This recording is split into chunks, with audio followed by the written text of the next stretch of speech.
I'm going to say something that's going to sound a little bit unsettling. Creams are not really going to hydrate your skin. You see, in a lot of water-based creams, water does not actually penetrate inside the skin. So let me explain. If you've ever taken a bath, then you know that you don't come out of the bath weighing twice as much as you did before you went in, and you don't have the entire bath's water inside your body, right? So what does this tell us? It tells us that for the most part, water molecules are too big to penetrate inside your skin. And that plum skin that you get from water entering the cells is not from water entering the cells. It's actually another phenomenon, and I will link to another video in the description box that explains that. So your skin's natural barrier, the hydrolipidic film, is meant to be waterproof. It's meant to proof your skin from toxins. Now, when it comes to searching for hydrating products, there's another phenomenon that you need to be aware of. Throughout the day, we are constantly losing water through evaporation, called transepidermal water loss. So, Celine, what am I supposed to do? Well, I have 3 answers for you. The first thing is to avoid dehydration. Now, the first thing you can do is avoid drinking too much coffee. So I'm not talking, drinking 3 liters of coffee a day. I'm talking about really limiting your coffee loss consumption. So for instance, I try to limit myself to 2 coffees a day. I do love coffee.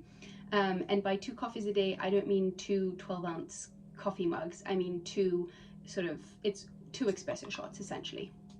The other thing you can do is avoid drinking too much alcohol.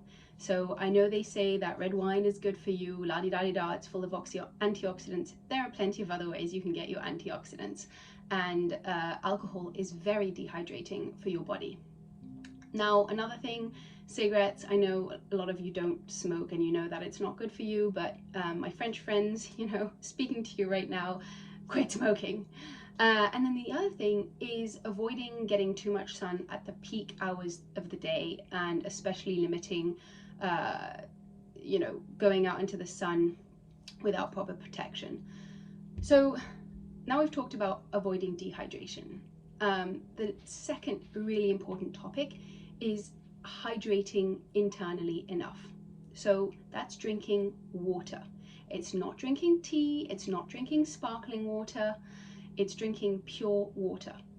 And it also doesn't mean drinking, water with a drop of lime in it or some strawberry cut in there, because what happens when you drink water with stuff in it is that your body metabolizes it, and your body requires water in order to metabolize. So if you put something in your water, you're using up water, you're not hydrating as well as you could be. So you need to drink 2.5 liters of pure fresh water every day. And please, that doesn't mean sparkling water. Sparkling water is dehydrating. It's not the solution.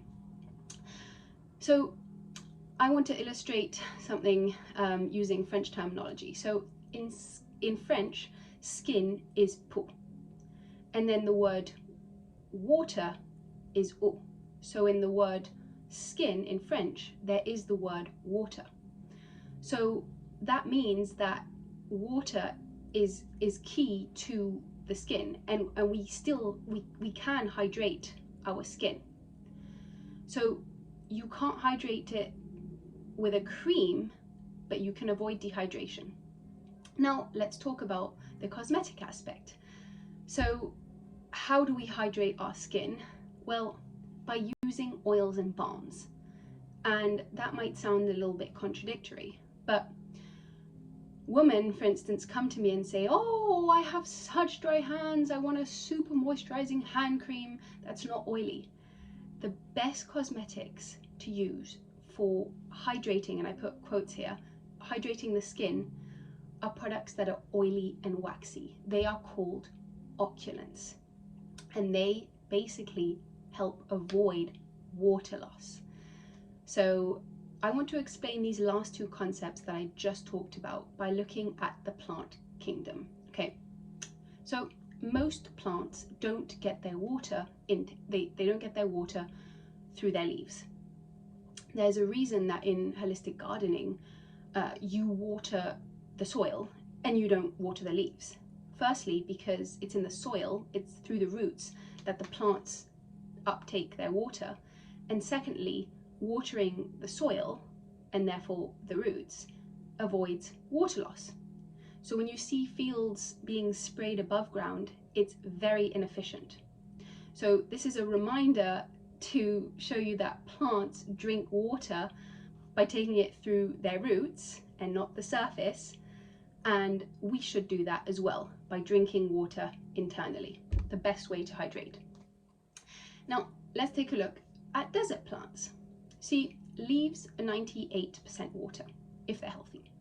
So how do they avoid water loss, called evapotranspiration? Well, through a waxy cuticle. And desert plants have an extra waxy cuticle. In fact, the wax we use in our products comes from a perennial desert plant called candelilla. And it's that wax, that oil, that produces that seal on your skin and on the plants basically to avoid evaporation. It makes sense, right? So our balms and oils that we sell at 𝙤𝙪𝙩𝙪 are actually not hydrating, they are anti-dehydrating, and the hydration comes from within. If you want to learn more about how we capture the secrets to trees longevity here at 𝙤𝙪𝙪, then please join us at anautolife.com/forest to face, and I give lots of holistic skincare tips, so I hope you join us there.